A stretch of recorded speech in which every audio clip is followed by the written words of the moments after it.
There's a version of you that you've been running from your entire life. A version you hide, a version you deny, a version you're terrified others might discover. Maybe it's the angry you, the weak you, the broken you, the selfish you, the scared you. Whatever it is, you've built walls around it, locked it away, pretended it doesn't exist, told yourself, that's not who I really am. But here's the truth you've been avoiding. That rejected part of you, that dark side you've spent years suppressing, isn't your enemy. It's the map to your purpose. The person you're most afraid of being often contains the key to what you're here to do in this world. Your deepest shame, it points to your greatest capacity to heal others. Your biggest fear, it shows you the direction of your growth. The part of yourself you judge most harshly, it holds the gift you're meant to share. Carl Jung called this the shadow, the parts of ourselves we repress, deny, exile into darkness. But spiritually I see it differently. It's not evil. It's not a monster hiding inside you. It's the part of your soul that was never allowed to exist. The part that holds the lessons you refuse to learn in the light. The part that's been trying to guide you all along through whispers you kept ignoring. Call it your dark side. Call it your shadow. Call it whatever you want. But understand this, until you turn and face it, you'll never discover why you're really here. Let me tell you about a man named Thomas. Thomas grew up in a household where emotions were weakness. His father was a military man, discipline, control, strength. Those were the values. Crying was for the weak. Sensitivity was shameful. Real men didn't feel, they acted. So when Thomas, at 8 years old, cried after his dog died, his father looked at him with disgust and said, "Stop that. You're embarrassing yourself." His father too had learned that the only way to survive was to be hard. He was passing down his own wound without even knowing. Thomas learned the lesson instantly. His emotions were unacceptable. His sensitivity was a flaw. His softness was something to be ashamed of. So he buried it, deep. He spent his teenage years building a mask, became the tough guy, the one who never cried, the one who laughed at sensitive kids, the one who mocked vulnerability.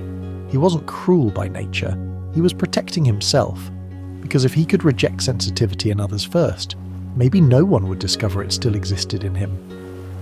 By the time he was 25, the mask had become his face. He genuinely believed he'd killed that soft part of himself, that he'd successfully become the man he was supposed to be. Hard, strong, unbreakable. He got married, had a son, built a successful career in finance. From the outside, everything looked perfect. But inside, Thomas was drowning. His marriage was cold, functional, but empty. His wife would try to talk about feelings, about connection, and he'd shut down, change the subject, get angry if she pushed. Why do you always need to talk about emotions? Can't you just be happy with what we have? His son was sensitive, creative, emotional, everything Thomas had been taught to reject. And Thomas found himself doing to his son exactly what his father had done to him. Shutting him down, telling him to toughen up, feeling disgusted by the very qualities that secretly still lived inside him. Everything fell apart when Thomas was 38. His wife left, not dramatically, quietly, sadly. "I can't live with someone who won't let me see him," she said. "It's like being married to a wall." His son stopped talking to him, would visit out of obligation, but there was no connection, no warmth, just distance. And Thomas, alone in his apartment one night, finally felt it. The thing he'd been running from for 30 years, the sensitivity, the emotion, the softness, it hadn't died. It had just been screaming from behind the wall he'd built. And now, with no one left to perform for, he couldn't ignore it anymore. He broke, completely, sat on his kitchen floor and sobbed, not the controlled, acceptable tears of an adult, but the raw, ugly crying of that 8-year-old boy whose grief was never allowed. That night, Thomas came face to face with his shadow, the part of himself he had exiled, the emotional, sensitive, vulnerable part he'd spent decades pretending didn't exist. And he realized something devastating. He'd built his entire life around rejecting the very thing that made him human. But he also realized something else, something that would change everything. That rejected part, that shadow, it wasn't weak, it wasn't shameful, it was his greatest strength, and he'd wasted 30 years hiding it. Let me explain what was happening to Thomas. because it's probably happening to you too. Your shadow isn't some evil twin living inside you. It's not a demon you need to exorcise. Your shadow is simply the collection of traits, emotions, and qualities that you were taught were unacceptable. As a child, you learn quickly what gets you love and what gets you rejection. And whatever gets you rejection, you bury. You exile it into the darkness and pretend it's not part of you. For Thomas, it was sensitivity and emotion. For someone else, it might be anger. They grow up in a household where anger is terrifying, so they suppress it completely. Become the peacemaker, the one who never gets upset. But the anger doesn't disappear, just goes underground, comes out sideways, passive aggression, resentment, sudden explosions. Let me explain what was happening to Thomas, because it's probably happening to you too. Your shadow isn't some evil twin living inside you. It's not a demon you need to exorcise. Your shadow is simply the collection of traits, emotions, and qualities that you were taught were unacceptable.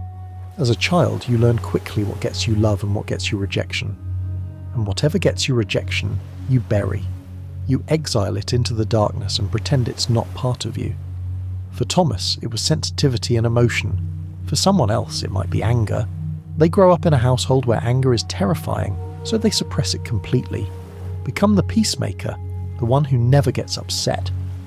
But the anger doesn't disappear, just goes underground, comes out sideways, passive aggression, resentment, sudden explosions. For another person, it might be ambition. They grow up being told that wanting things is selfish, so they learn to hide their desires, become the selfless one, the one who always puts others first. But inside, they're burning with unfulfilled dreams and silent resentment. Or it might be neediness, vulnerability, sexuality, greed, pride, cowardice, aggression. Whatever it is, the pattern is the same. You learn it's unacceptable.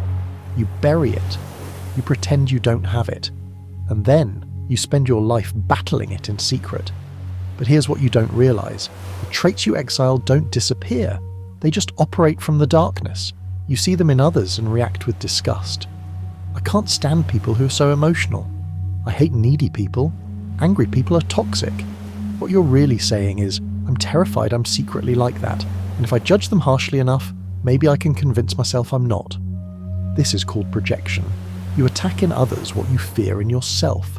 The boss who's obsessed with calling out laziness in his employees, probably battling his own exhaustion and desire to rest. The friend who constantly judges people for being fake, probably terrified of their own inauthenticity. The parent who punishes their child for the exact behavior they secretly struggle with. They're trying to kill in their child what they hate in themselves. And here's the cruelest part. The traits you exile often become the very things that sabotage your life.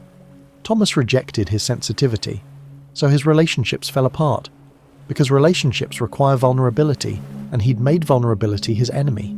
Someone who rejects their anger becomes a doormat, gets walked over, can't set boundaries, then wonders why they feel powerless. Someone who rejects their ambition ends up resentful, watching others succeed while they stay small, calling it humility when it's really fear. Your shadow doesn't stay in the darkness quietly. It sabotages. It leaks. It finds a way to be seen whether you want it to or not. But here's what Thomas discovered.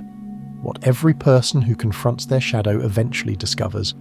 The thing you're most ashamed of is often the key to your purpose, not because you need to overcome it, but because you need to integrate it, accept it, transform it.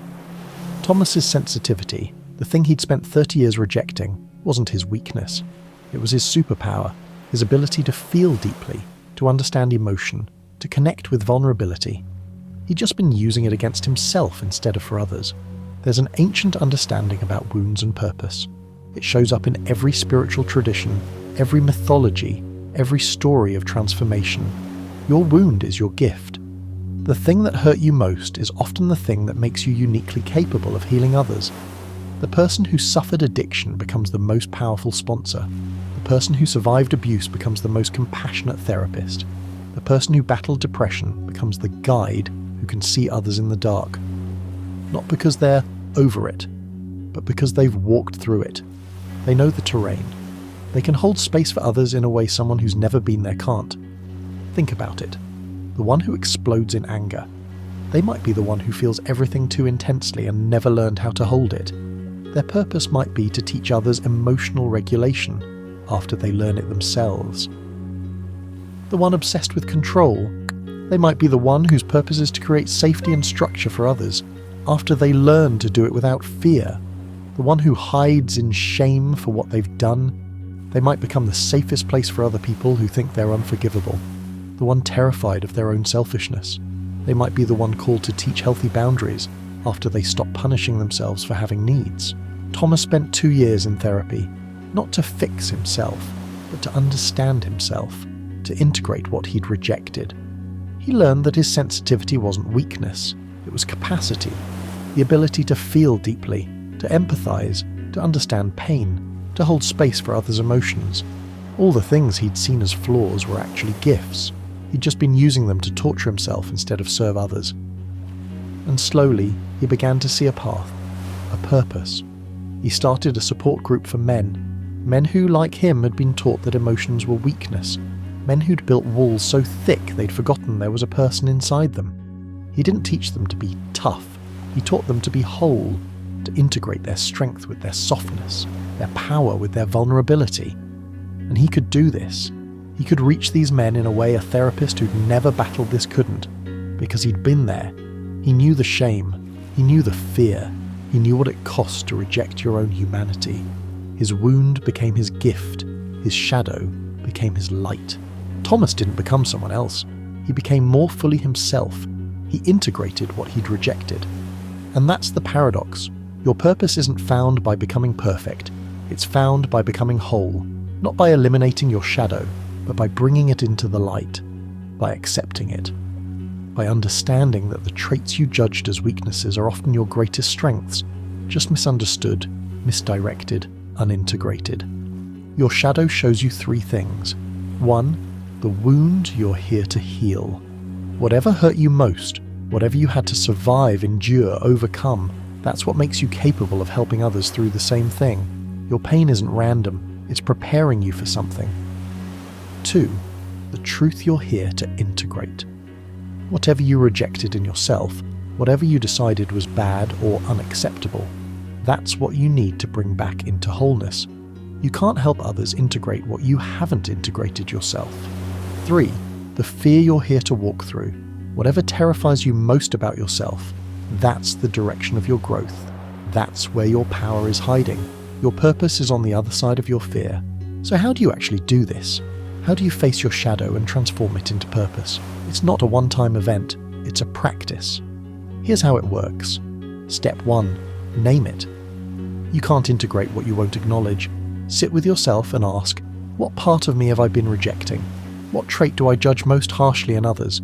What am I most afraid someone will discover about me? That's your shadow.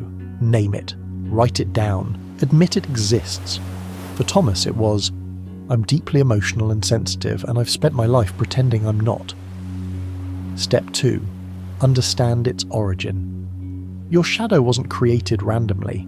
It was created as a survival mechanism. Ask, when did I learn this part of me was unacceptable? What happened that made me decide to bury it? Thomas remembered that moment with his father, the disgust on his face, the message, your emotions make you less. Understanding the origin doesn't excuse it, but it adds compassion. You were a child trying to survive, you did the best you could. Step 3, see how it's been sabotaging you. Your shadow doesn't stay quiet, it acts out. For Thomas, it destroyed his relationships, made him cold, disconnected, unable to truly love or be loved. For others, it might show up as constant anger. They can't control relationships, they sabotage success, they can't allow themselves to have needs they can't admit. Whatever it is, see it clearly. This is the cost of exile. Step 4, reclaim it as a gift. This is the hardest step, because it requires you to see the rejected trait not as a flaw, but as a strength, just misdirected. Thomas's sensitivity, gift. Deep empathy, emotional intelligence, capacity to connect.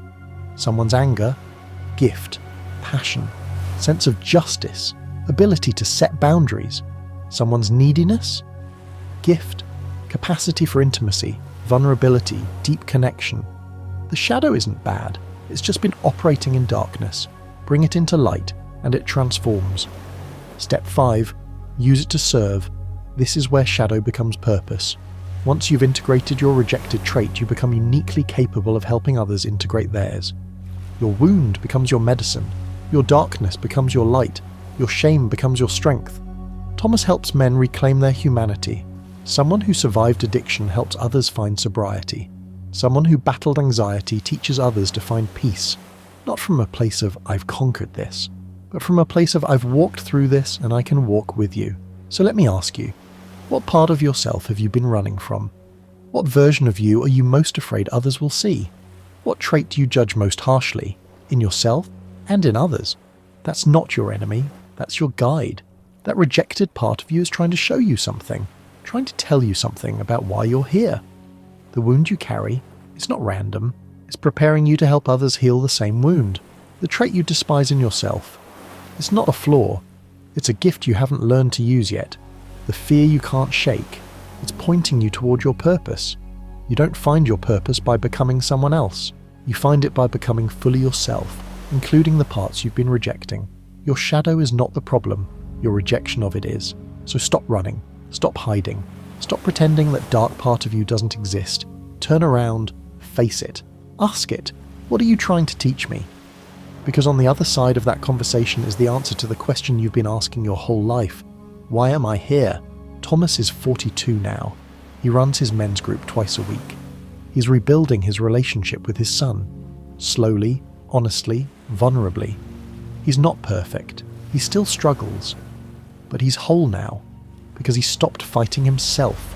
His shadow didn't disappear, but it's no longer his enemy. It's his teacher, his guide, his purpose. The part of you you're most ashamed of is not your curse. It's your calling. Your dark side is not something to conquer. It's something to integrate. And when you finally do, when you stop running and start listening, you'll discover something extraordinary. The person you were most afraid of being is exactly who you were meant to become.